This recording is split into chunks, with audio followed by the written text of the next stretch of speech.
In today's video, we are going to be grading the Kansas City Chiefs 2022 NFL Draft. Now, before we get into the video, please consider liking and subscribing, and let's jump right into this video. I know technically we can't grade the Chiefs draft yet because none of these guys have played a single snap for the Kansas City Chiefs. They've never played a snap in the NFL, and the draft literally just happened. And we also can't really grade this draft fully even next year. We have to wait a couple years, 3 to 5 years, to truly see what these guys did and how they contributed to the team and what they did in the NFL. But today, I at least wanted to look on paper, look and see how well Brett Veach did, and see how these guys and see how they will impact the Chiefs and how they filled the needs for the Chiefs heading into next season. So with the Chiefs' first pick in the 2022 draft, they drafted Trent McDuffie, the cornerback out of Washington. Now, this was the big move that the Chiefs made in the draft. Brett Veach didn't make too many big moves, but they traded up from 29 to 21 with the New England Patriots to take Trent McDuffie. He's 5'11", 193 pounds, and it's a much needed spot that the Chiefs needed after losing Charvarius Ward in the offseason. If we're looking at Trent McDuffie, he allowed 16 catches on 296 total pass attempts. He is a lockdown corner. He plays great against the pass. He's great at keeping things in front of him and not letting things go awry and get out of hand for him. He's great at going up to the line of scrimmage, and he's great at making physical, well-rounded tackles, and he can give the Chiefs a true #1 corner. In his college career stats, he had 94 tackles, 2 interceptions, 10 pass defenses, and 3 forced fumbles. So the numbers, they're not huge for him, but he was the #1 corner at Washington, so his numbers aren't going to be huge, but he's going to give the Chiefs that lockdown corner. If he lives up to the potential of what the Brett Veach and the Chiefs see in him, if he lives up to that, he will be the Chiefs' #1 corner that they need heading into next season. The Chiefs' second pick in the draft, pick number 30 of the first round, the Chiefs got George KARLAFTIS, the edge rusher out of Purdue. Now he's 6'4", 266 pounds, and I think he fell right into the Chiefs' lap. I thought he was a guy that a lot of teams would try to go after. I thought he was a guy that wasn't getting much love. No one was really talking about him, but he fell right into the Chiefs' lap at number 30, and it adds much needed help on that defensive line that the Kansas City Chiefs need. The team ranked 29th in sacks last year, 31 total as a team. And he was a very productive pass rusher out of Purdue. He's very fast off the line of scrimmage. He has really good hands, so he can win at the line of scrimmage against the offensive linemen. He has enough speed to just flat out beat them. But again, it adds enough help to that defensive line that hopefully Frank Clark, Chris Jones, because Frank Clark struggled last year. Chris Jones was the main guy on that defensive line last year. So hopefully it'll help those two guys be even more productive on that defensive line. If we're looking at his college stats, 97 tackles, 29 tackles for loss, and 14 sacks. And again, like I mentioned, needed for the Chiefs. And then hopefully he's going to help Frank Clark have a better season after he struggled last year. And then hopefully Chris Jones can get going even more than he did last year. He had his 9 sacks. Let's see what happens with this defensive line next year. The next pick for the Chiefs in the 2022 draft was SKYY Moore, the wide receiver out of Western Michigan, their second round pick at pick 54. He's 5'10", 195 pounds. Now the Chiefs did trade down from 50 to 54, but they still landed a wide receiver, SKYY Moore, at the 54 spot, and 3 wide receivers were taken beforehand, which is insane to me because he is an absolutely great talent. He's a great wide receiver from Western Michigan. The NFL Network compared him to Antonio Brown, so I'm instantly thinking the Chiefs have a bona fide Hall of Famer right out of the gate, and I think Patrick Mahomes is going to absolutely enjoy throwing to SKYY Moore next season. He has a 4.41 40 time, so he's not the fastest guy in the world, but he has amazing route running skills. He's extremely fast off the line of scrimmage, so he can get himself open. He may not have elite speed. Cooper Kupp doesn't have elite speed, but he has that elite route running ability to get himself open. He runs routes well. He gets off the line of scrimmage, so he'll get himself open. He has amazing hands, so Patrick Mahomes can, if he has to, throw up one of those 50-50 balls and know that SKYY Moore is going to be there, get that ball. He has absolutely great vertical jumps, so he has a lot of talent, and I think he's going to fit in well with this offense. And then you also have with Juju that the Chiefs signed along with MVS, you have Hardman and Travis Kelce that Mahomes has throwing to. I really like this addition to the wide receiver room, and I think it's just going to help the Chiefs offense be really good after losing Tyreek Hill last season. And if we're looking at his college stats, he had 95 receptions, 1,292 yards, and 10 touchdowns in 2021. So again, he produced a high volume number of catches. He's a great, reliable receiver out of Western Michigan. He was great at Western Michigan. Let's just hope that translates to the NFL, and Mahomes is going to have a great weapon to throw to every week. The next pick the Chiefs had was BRYAN, the safety out of Cincinnati. He is the second round pick 62. He's 6'1", 206 pounds. Now, he is an absolute stud. He's a hard-hitting safety, and I think this draft is kind of just showing that Brett Veach is trying to change the direction of this defense. They're changing the way that this defense is going to be ran. Bryan Cook, hard-hitting safety. He'll dish out hard hits to the ball carrier, to any guy that's around him. He's great at playing pass coverage. He's very instinctive. He's around the ball, and it adds great safety depth after losing Daniel Sorensen and Tyrann Mathieu. Now, obviously, losing Daniel Sorensen wasn't the end of the world because he missed tackles and he blows coverages all the time, but you replace, so if this is Daniel Sorensen's replacement, for example, because Justin Reed was Matthew's replacement, this is an absolute night and day difference if Bryan Cook can live up to what he did in college. He's a stud. He was a hard-hitting guy. He'll make his presence known. You'll know he's there. Can also come up to the line of scrimmage and make really great plays, great at supporting in the run game. Now, with him probably being a depth piece, he's going to be a very solid depth piece. He could be a safety that's, in the nickel package, they're going to have 3 safeties instead of 3 corners. Maybe he'll bring that kind of value to it, but he has the potential to be on the football field a lot. In 2021, he had 96 tackles, 5 tackles for loss, 1 sack, and 2 interceptions. He's a very good player, hard-hitting player, and he's going to change the way that this Chiefs defense is if he brings what he did to college to the Kansas City Chiefs. And then we have the Chiefs' next pick, Leo Chenal, which I think is an absolute steal. He's the linebacker out of Wisconsin. He was the 3rd pick. He was a 3rd-round pick 103. He might be the steal of the draft. What he did at Wisconsin was absolutely phenomenal. He's a very physical dude.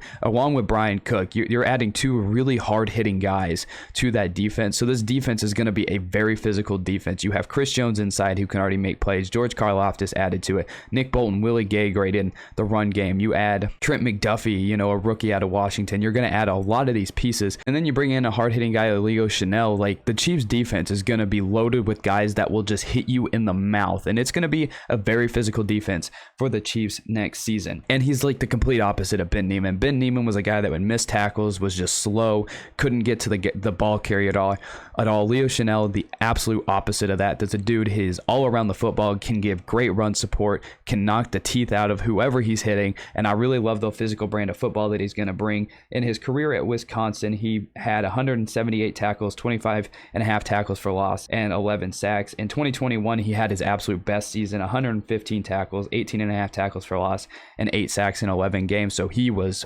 fantastic for the Wisconsin Badgers this past season. He played in the Big Ten that have great defenses. I hope that translates to the NFL because what he did at Wisconsin was nuts, and he's going to bring a hard physical style football to the Kansas City Chiefs defense that really needs it. And then we have Joshua Williams. I absolutely love this pick. I think it's L'Jarius Sneed 2.0. He's the cornerback out of Fayetteville State. He was a 4th-round pick 135. He's 6'3", 193 pounds. He literally is L'Jarius Sneed 2.0. He's an absolute playmaker all over the football field. He's a dude that lets everything stay in front of him. He can play the pass very well. If there's a screen pass that you need your corner to come up and make a hard hit on it, he will do it. It's just Brett Veach is adding a lot of guys that can just come up and make absolute plays on the football. If he translates to the NFL, it's going to be an absolute steal of a draft for Brett Veach. This guy is a playmaker. I really like what he brings to the football field. He crashes the line of scrimmage very fast. He has great closing speed, and he's another great tackler for the Kansas City Chiefs, something that Sorensen lacked last year, something Niemann lacked last year.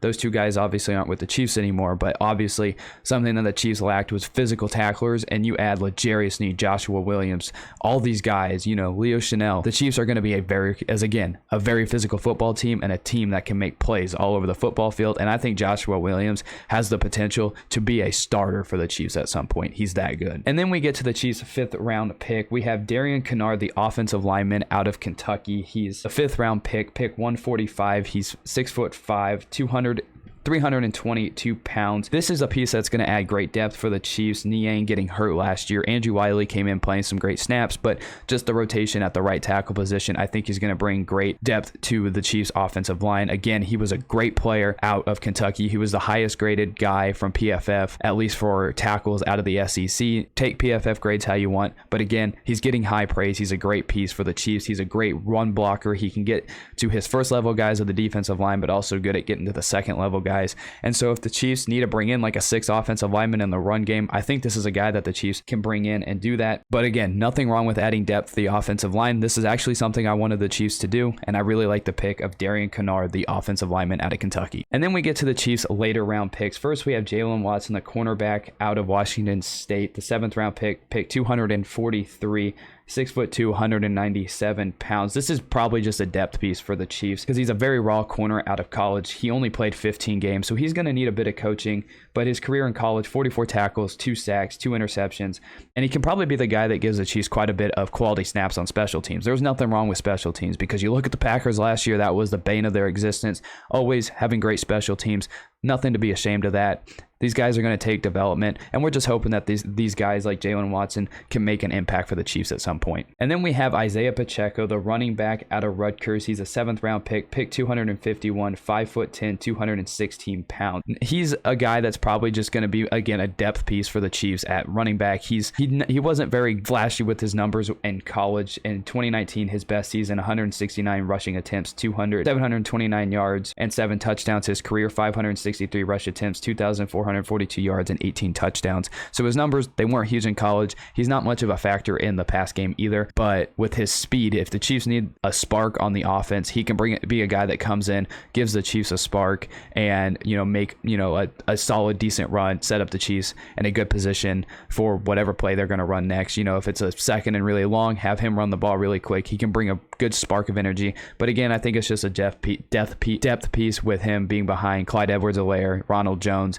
Derek Gore. Probably a depth piece, but if he does come in, he has enough explosiveness, enough speed that he can come in with his 4.37 40 speed and make an impact. Even though he won't see the field much, I still think he can probably make an impact, a play or two. And the Chiefs' final pick, NAZEEH Johnson, the safety out of Marshall, the 7th round pick 559, standing 5'10", weighing 199 pounds. He was the Chiefs' final pick in the 2022 draft. He's undersized, but he's a very explosive guy. He will need some development because he does lack the skills needed to play safety in the NFL. The scouts said that he could play like nickel corner, which nothing wrong with doing that. Again, another guy that can probably give the Chiefs some special teams and some quality snaps. In 5 years of college, 302 tackles, 6 tackles for loss, and 7 interceptions. Probably just a guy that's going to be there for a depth piece, can give some special teams reps. Again, he's going to be a guy that's probably going to need some coaching in the NFL, and if he's not going to fit his natural position, he could probably be a guy, again, some quality snaps on special teams. So my overall grade for the Chiefs and their 2022 draft, I have to give it an A. Brett Veach did an amazing job addressing all the needs that the Chiefs needed this year heading into the draft. He didn't go big in free agency. He brought in Justin Reed, he brought in MVS, and he brought in Juju. And all the fans were like, oh, we need to do something bigger. We need to do more. Well, he stayed patient, and he waited for the NFL draft, and he hit well in this year's draft. I think he had it. This might be, it's only on paper, and we don't want to overreact too soon, but this might be Brett Veach's best draft so far as a GM of the Kansas City Chiefs. He addressed, like I said, all the needs that the team needed. They brought in George KARLAFTIS on the edge. They brought in cornerbacks after losing Charvarius Ward. They added a wide receiver after losing Tyreek Hill. And then you add all the pieces that they had in the offseason. The Chiefs overall had a really good offseason, and Brett Veach absolutely nailed this draft. He added the positions that they needed to for the starters, and in the later rounds, he probably drafted some guys like DARIAN, KINNARD, Joshua Williams, guys like that who could end up being starters in the NFL at some point. I think that's the great thing with Brett Veach. He hit on a lot of these picks that, from their potential and what we've seen, they could be starters in the NFL. Overall, Brett Veach absolutely nailed this draft. Like I said, hit on the pieces that they need, and they also hit on depth pieces, which if you can hit on the needs that you need and then also draft for depth, I think you absolutely nailed the draft. And I really do think the Chiefs are in a great spot. They're a really good football team. They just made it to their 4th straight AFC championship game and hosted it. So the Chiefs, they absolutely nailed it. They're still a great football team, and after this draft, I'll still have to think about it a little bit more, but I think the Chiefs, the team to beat in the AFC. But those are my thoughts on the Chiefs draft. That is my grade. I gave Brett Veach an A for this year's draft. What would you grade the Kansas City Chiefs draft this year? And I'll see you in the next one.